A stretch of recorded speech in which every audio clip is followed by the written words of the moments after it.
we have much to do to fully achieve and to assure the rights set forth in this declaration. Rooted in the past, the Universal Declaration of Human Rights was launched into the future. As we here bring to fruition our labors on this Declaration of Human Rights, we must at the same time rededicate ourselves to the unfinished task which lies before us.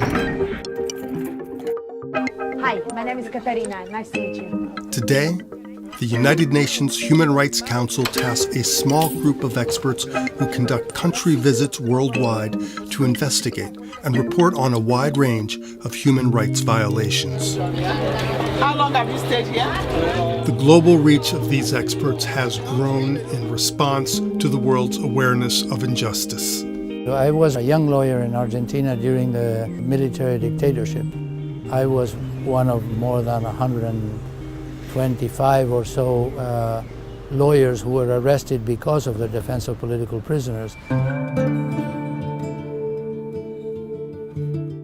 During interrogation, I was subjected to electricity and other forms of torture. And then I spent a year and a half in prison as a political prisoner.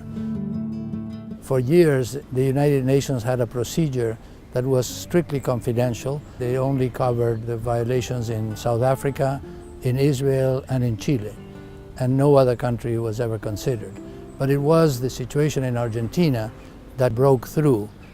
In fact, the first of the special procedures, as they are now called, is the Working Group on Disappearances. More than 45 years later, UN Special Procedures continues to investigate forced disappearances worldwide. Este es el piso de esa planta y ahí no sé si puedo apreciar estas siluetas en negro donde se ven los picos de la marca de una pala. The fact that they are independent experts, they are not on the payroll of the UN, they do not represent the UN, and they are appointed by the states of the Human Rights Council. I would say that most states are actually quite welcoming of special procedures. My contribution is mostly at advising governments, putting good practices, lessons learned from other countries on the table for them to get inspiration. In some cases, special rapporteurs are seen as a threat. They should not be. Myanmar is really in a transforming process, moving away from 5 decades of military rule. UN Special Procedures conducts country visits by government invitation, yet threats against its human rights experts persist. A very famous Buddhist extremist monk who has a very large gathering, a very large following. He has called me names, very, very personal, gender-based violence. And 3 months ago he said, "Patriots, let's find ways and means to teach this beastly woman a lesson."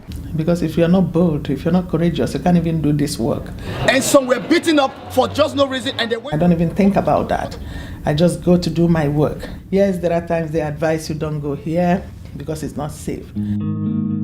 Sometimes we do listen, sometimes we go on our own.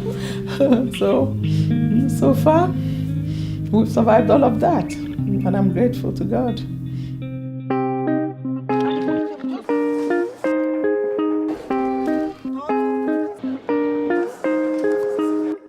Then the nice thing when you go on these missions and you meet these people is how they fight and how they believe that they will get a better life. For me, my missions are about faces, and it's the faces that guide me when I'm preparing recommendations, etc. It's about the people. What is this all about? What is human rights about? It's about the people.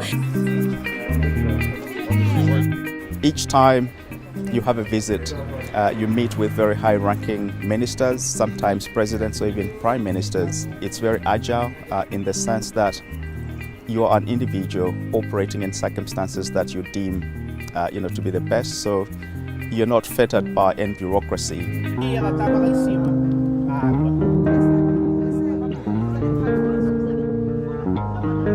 Et donc je me trouve parfaitement dans mon élément, dans ce travail d'expert indépendant qui pour moi est intéressant parce qu'il donne l'indépendance et la crédibilité, mais aussi demande beaucoup de responsabilité et d'objectivité.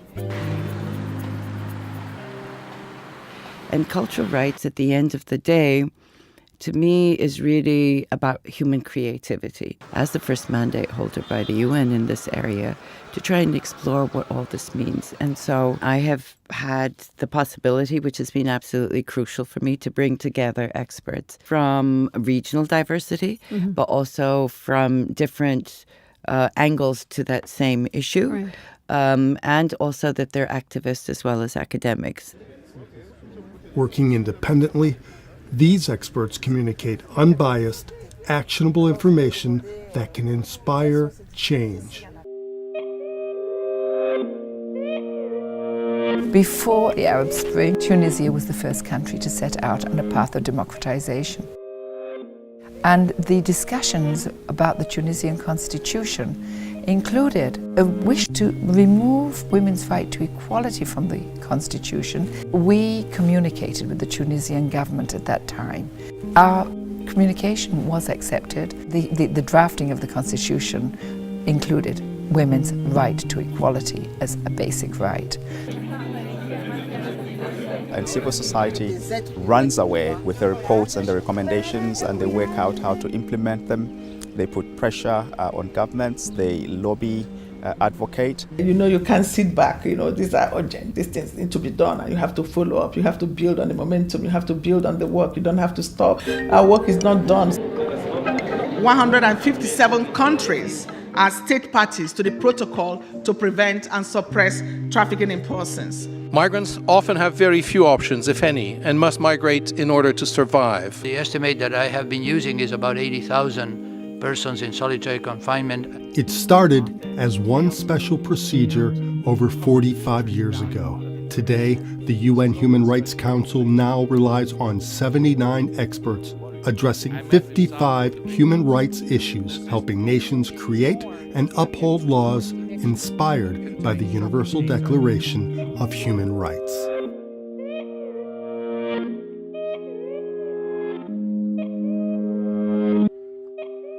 This declaration is based upon the spiritual fact that man must have freedom in which to develop his full stature and through common effort to raise the level of human dignity.